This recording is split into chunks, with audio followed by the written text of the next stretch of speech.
What's up, guys? Back with another video. It is a brand new day. I'm just cruising. It's a little rainy.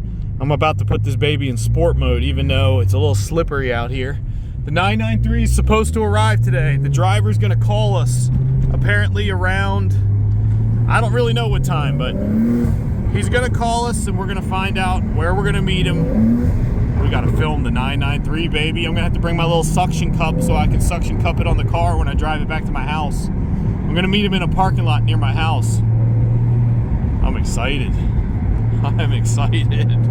I got so many things going on and my life is always moving so quick that even when I get something like this car, I can't really truly enjoy it. Is that him with the trailer right there? It's like, I just got to get the car, put it in the garage and keep on moving, and then later on look at it and mess with it, because I don't have time today. We don't got no time for that. I just gotta look it over. Oh, it looks nice. Drive it. Oh, it sounds good. Take a couple of pictures, put it in the garage, close the garage door, and get back to work. That's what we got to do. Keep stacking assets. I'm not saying the car's an asset, but maybe this one is. I don't know. Got to keep stacking assets and get right back to work. Don't sit there staring at it, shining it, looking at your collectible. Just stack it, put it away, and keep on moving. Keep stacking. If you want passive income or financial freedom or whatever your thing is, that's my thing. That's my goal I'm chasing. You know, I haven't looked at my stock account or my dividends income in like 3 days because I don't know. I don't like looking at it every day. I just looked at the crypto. The crypto's trickling down a little bit. I think everybody's going to get real fearful if the crypto starts dropping. They're going to be like, the whole little bull run's over. It's going back down to 91, and then after that, it's going to capitulate to I don't know what. But I personally don't really think I don't think the bull run is over. Institutions are buying crazy numbers of Bitcoin. Like, I think they've bought over 10,000, more than 12,000 since the year started. Since January. So who knows, you know? I don't know. We'll see. But I'm not really a Bitcoin maxi anymore. Like, I'm not crazy obsessed with all the crypto. I like having it, but I'm just getting back into my fundamentals. Something I can measure. I just like it. I like when I can really measure it, and I don't have to rely on momentum or tons of information. Do you guys know about like how dividends are calculated? Because some people don't know. They always think people think it's always a percentage, which it is a percentage, but this percentage isn't what's set. So like, for example, so the company will pay a dollar amount per share. So just to describe it to you guys, like right now, the SC, just for easier math, I can't do this math on the top of my head. I'll have to pause the phone and like look at my phone. But SCHD, for example, is $27 a share, okay? It pays a dollar per share a year. So that means if you buy one share of SCHD, you're gonna get a dollar. You're gonna get a dollar for every share you have. Coca-Cola is the same, all the stocks are the same, not the dollar amount, but that they pay a dollar amount. So you can look up what the dollar amount is. I keep doing this. They got the thing blocked. I've done this like 10 times. So what I like about dividend stocks is this. This might be hard for your like head to wrap around your head, but so if they pay a dollar amount per share, you can figure out what the percentage is. So let's just say, for easy math, I'm gonna hop off and do the math on my phone. $1 out of $27 is a certain percentage. So let's see. Hold on one second. So if SCHD is $27 a share and it pays you a dollar per share, that means it gives you 3.7% a year. Because it's about 3.7% of $27 is about 99 cents, like a dollar. I'm just doing this to show you guys this. What I like about dividend stocks, bear with me. I know this is like kind of boring. What I like about dividend stocks is this. If you're focused on income investing and you're focused on the dividend, okay? And you know that you get $1 per share. If that share price drops, if it drops from 27 to 20, okay, you still get $1 per share. But before you had to pay $27 to get a dollar. Now you only have to pay 20 to get a dollar. So let me see what the percentage is now. Because you still get a dollar per share, you are now buying it while it has a 5% dividend, because you're paying $20 and you're getting $1. It's like buying a rental property that produces a 5% return annually. So what I love about dividend investing is that if I know what I'm buying and I keep it simple, like, and I buy one ticker like SCHD, when the share price drops, if I buy more, I'm increasing my yield on cost. So for example, if all my SCHD I bought was $27, I bought it all, let's say I bought $100,000 at $27 a share, $100,000 worth. All my dividend I'm getting $1 per share for my $27 I spent on each share. That's like a 3.6 or 3.7% dividend. Now, if the stock price drops to 20 and I put another $100,000 in, now my dividend, the income I get, is going to be the average of 3.7% and 5%. Do you see what I'm saying? And if it drops even more, like when COVID hit and the stocks were dropping, my buddy and I, we were buying all these. I was buying like bank stocks, actually.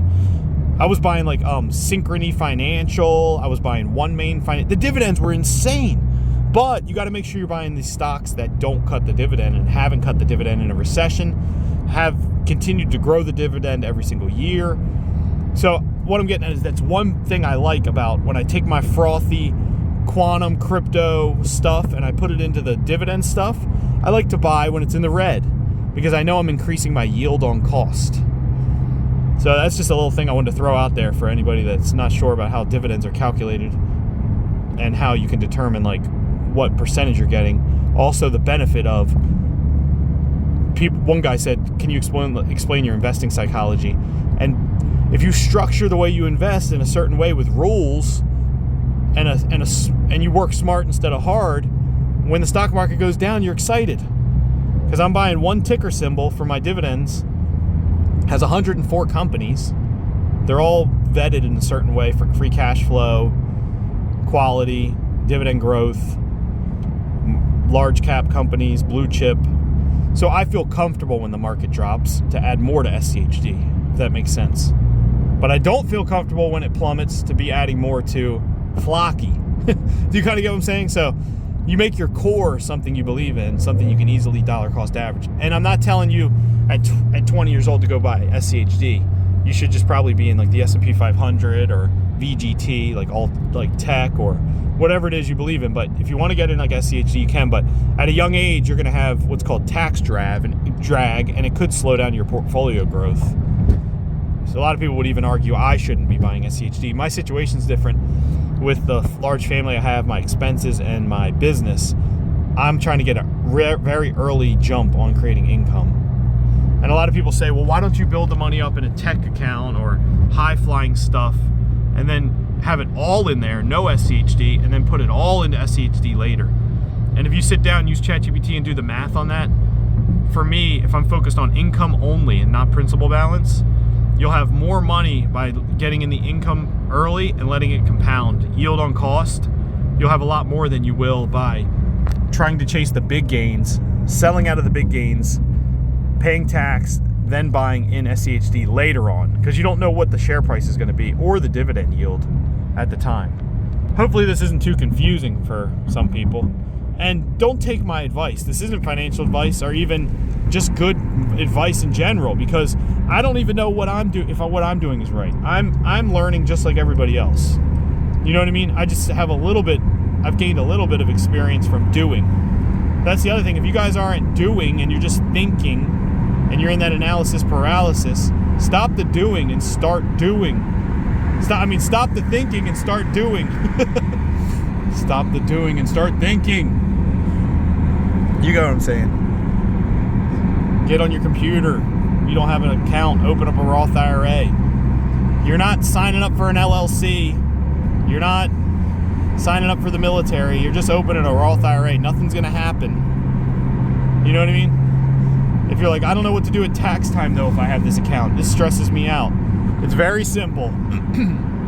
Around January 30th, you'll get a little email, or you'll go to your stock account, and you'll click on statements, tax documents, and you'll print out one little paper or one little statement, and and you'll just take it to your tax guy, or you'll put the number in your TurboTax. It's not rocket science, so don't make it more complicated. Check out this old truck. That thing's cool. Rat rod. Is that what they call those? That thing's pretty cool looking. That's the other thing. You guys that want to create a business or want to get started and never do it because you're thinking that the LLC, or you're thinking that I know people that have had businesses for years that never created an LLC, never created an S-Corp, never created a QuickBooks account. They just keep sticking with the same old run-of-the-mill bare basics. And if you guys don't realize, you're losing money. You're leaving money on the table. If you guys are holding back on literally doing, you guys are thinking that I create an LLC and I've got this big entity I have to worry about and all this stuff. No, you don't. You create the LLC, it's like $350. It's a paper in a drawer. It's just a paper in a drawer in a filing cabinet somewhere, or it's just a paper on your Google Drive. Your articles of I forget the term, but your articles of organization. It's the origination documents, like showing the day you created the LLC. And then once a year, all you have to do is file what's called a business receipt. Well, at least in Florida, you just pay like $150. I know it's like, oh, then I got to pay $150. But do you realize if you have an LLC or an S-Corp, you can now pay yourself slightly less and take distributions. There's tax benefits. You're going to make up that $150. You now can write off expenses before you pay taxes. You're going to save the $150. You're now going to, do you get what I'm saying? You guys are like, don't think of these like things like, oh, I don't know, I'm not doing an LLC. That's scary. I'm not doing a QuickBooks account. These are all like basic things. Like you could just go do them day one. Just freaking go do them. Get them done real quick. I got an apple. All right. Woo. This is light work. Come on, spill the tea. Yeah. Ooh. All right. Woo. This is light work. Come on, spill the tea. Yeah. Ooh. All right. Woo. This is light work. Come on, spill the tea. Yeah. Ooh. All right.